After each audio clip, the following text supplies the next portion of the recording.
ಮುಂದೆ ಎಷ್ಟೋ ವಿಚಾರಗಳು ಮಾತಾಡಿದಾಗ ನಮ್ಗೆ ಭಾಳ ಮುಖ್ಯವಾಗಿ ಸರ್ಕಾರಿ ಕೇಂದ್ರಗಳಲ್ಲಿ, ಅದು ಪೊಲೀಸ್ ಸ್ಟೇಷನ್ಗಳಿಂದ ಹಿಡಿದು, ಅದು ಯಾವುದೇ ಒಂದು ಗೌರ್ಮೆಂಟ್ ಸ್ಕೂಲಿಂದ ಹಿಡಿದು, ಅದು ವಿಧಾನಸೌಧದಿಂದ ಹಿಡಿದು ಎಲ್ಲ ಒಂದು ಪೂಜೆ ಪುನಸ್ಕಾರಕ್ಕೆ ಸಂಬಂಧಪಟ್ಟಂಗೆ ದೇವರುಗಳನ್ನ ಚಿತ್ರಗಳನ್ನ ತೆಗೆದಾಕ್ತಾರೆ.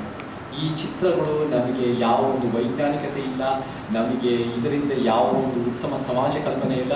ಈ ಚಿತ್ರಗಳನ್ನ ನೀವು ಪೂಜೆ ಮಾಡೋಕ್ಕೆ ಹಕ್ಕಿದೆ, ಆ ಪೂಜೆ ಮಾಡೋ ಹಕ್ಕನ್ನು ನಾವು ಉಳಿಸ್ಕೊಡ್ತೀವಿ, ನಿಮ್ಮ ಮನೇಲಿ ಪೂಜೆ ಮಾಡ್ಕೊಳ್ಳಿ.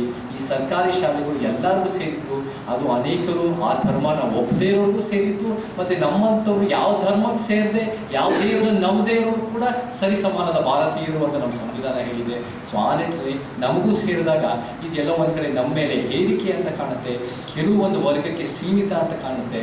ಇದನ್ನು ನಮಗೆ ಸರಿ ಕಾಣಲ್ಲ. ನಮಗೆ ನಂದಕುಮಾರ್ ಹೇಗೆ ಹೋರಾಟ ಮಾಡ್ತಾ ಇದ್ದಾರೆ, ನಮ್ಮೆಲ್ಲರೂ ಅಶ್ವಿನಿ, ಲಕ್ಷ್ಮಿ, ಪ್ರಬುದ್ಧ, ಭಾಗ್ಯಲಕ್ಷ್ಮಿ ಮತ್ತು ಮಾರುತಿ, ಗೋಪಾಲ್ ಎಲ್ಲರೂ ಹೇಗೆ ಹೋರಾಟ ಮಾಡ್ತಾ ಇದ್ದಾರೆ, ಅದೇ ರೀತಿಯಲ್ಲಿ ನಾವು ಕೂಡ ನಮಗೆ ವೈಜ್ಞಾನಿಕತೆಯನ್ನು ಮುಂದುವರಿಸಬೇಕು, ಅದನ್ನು ಕೂಡ ನಾವು ಹೋಗಲಾಡಿಸ್ಬೇಕು ಅಂತ ಎಷ್ಟು ಕಡೆ ನಿಮ್ಮ ಮುಖಾಂತರ ಮನವಿ ಮಾಡಿಸಿ ನೀವು ಅದರ ಬಗ್ಗೆ ಬರೆದ್ರೆ ಸರ್ಕಾರಕ್ಕೂ ಒಂದು ಜಾಗೃತಿ ಮಾಡುತ್ತೆ.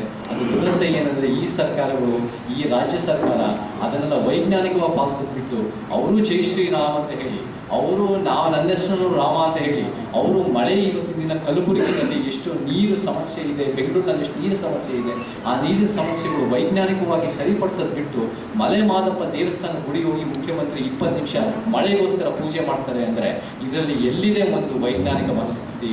ನಮಗೆ ಪ್ರಮಾಣ ವಚನ ಯಾವ ಒಂದು ಸತ್ಯದ ಮೇಲೆ ಅಂತ 2013ರಲ್ಲಿ ಹೇಳಿರೋ ಮುಖ್ಯಮಂತ್ರಿ 2023ರಲ್ಲಿ ದೇವರ ಮೇಲೆ ಪ್ರಮಾಣ ವಚನ ಸ್ವೀಕಾರ ಮಾಡ್ತಾರೆ ಅಂದರೆ ಎಲ್ಲ ಒಂದು ಕಡೆ ವೈಜ್ಞಾನಿಕತೆ ಮರ್ತಿದ್ದೀವಿ. ಇದು ಸಂಪೂರ್ಣವಾಗಿ ಅವೈಜ್ಞಾನಿಕತೆ, ಓಟ್ಗೋಸ್ಕರ ನಮ್ಮೊಂದು ಧರ್ಮ ಪಾಲನೆ ಮತ್ತು ಈ ಮೌಢ್ಯ ಮೂಢನಂಬಿಕೆ ನಮಗೆ ಭಾಳ ದಿಕ್ತರಿಸ್ತಾ ಇದೆ. ಇದು ಅನ್ನೋದು ಖಂಡಿತ ಇದು ಒಳ್ಳೆಯ ಭವಿಷ್ಯ ಅಲ್ಲ, ಇದು ಭಾರತದ ಪರಿಕಲ್ಪನೆಯೇ ಅಲ್ಲ. ಇದು ನಿಮ್ಮ ಮನೆಗಳಲ್ಲಿ ಇಟ್ಕೊಳ್ಳೋದು ಪರಿಕಲ್ಪನೆ, ನಿಮ್ಮ ಮನೆಯಲ್ಲಿ ಖಂಡಿತ ಇಟ್ಕೊಳ್ಳಿ, ನಿಮ್ಮ ಮನೆಯಲ್ಲಿ ಮುಂದುವರಿಸಿ. ಆದರೆ ಅದರ ಜೊತೆ CAನು ಕೂಡ ಒಂದು ಧರ್ಮದ ಆಧಾರದ ಮೇಲೆ ಪೌರತ್ವವನ್ನು ಗುರುತಿಸ್ತಾ ಇರೋದು ಭಾಳ ದುರದೃಷ್ಟ ಅವಕಾಶದ್ದು.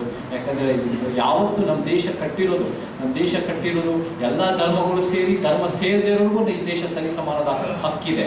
ಆದರೆ ಅಫ್ಘಾನಿಸ್ತಾನ್, ಪಾಕಿಸ್ತಾನ್, ಬಾಂಗ್ಲಾದೇಶದಲ್ಲೂ ಕೂಡ ಶಿಯಗಳು, ಹಜಾರಗಳು, ನಮಗೆ ಅಲ್ಲಿರೋ ರೋಹಿಂಗ್ಯಾಗಳು ಮತ್ತು ಬೇರೆ ಬೇರೆ ಸಮುದಾಯಗಳು ಕೂಡ ಸಮಸ್ಯೆ ಒಳಗಾಗಿದ್ದಾರೆ. ಅವರು ಮುಸಲ್ಮಾನರು ಆಗಿರ್ಬೋದು, ಮತ್ತು ಬೇರೆ ಬೇರೆ ಧರ್ಮಕ್ಕೆ ಸೇರಿದವರು ಕೂಡ ಅಲ್ಲಿ ಸಮಸ್ಯೆಗಳಾಗಿದೆ. ಅವರನ್ನು ಒಳಗೆ ಬಿಡದೆ ಬರೀ 6 ಧರ್ಮದವರು ಮಾತ್ರ ದೇಶದ ಪ್ರವೇಶ ಅನ್ನೋದು ಕೂಡ CAನು ಕೂಡ ನಮಗೆ ಅದಕ್ಕೆ ವೈಜ್ಞಾನಿಕವಾಗಿ ಮತ್ತು ವಿಚಾರದಲ್ಲಿ ವಿರೋಧ ಇದೆ. ಈ ಧರ್ಮ ಮುಂದುವರಿಸಿದ್ರೆ ಈ ಧರ್ಮದ ಕಿತ್ತಾಟದಲ್ಲಿ ಜನ ಕಷ್ಟಪಡ್ತಾ ಇದ್ದಾರೆ, ಜನ ನಡುತ್ತಾ ಇದ್ದಾರೆ. ನಮ್ಮ ಭಾಳ ಮುಖ್ಯವಾಗಿ ಬೇಕಾಗಿದ್ದು ವೈಜ್ಞಾನಿಕ ಶಕ್ತಿ. ಆ ವೈಜ್ಞಾನಿಕ ಶಕ್ತಿ ನಮ್ಮ ಸಂವಿಧಾನದಲ್ಲಿದೆ. ಸಂವಿಧಾನದಲ್ಲಿ ಯಾರೂ ಪಾಲಿಸ್ತಾ ಇಲ್ಲ.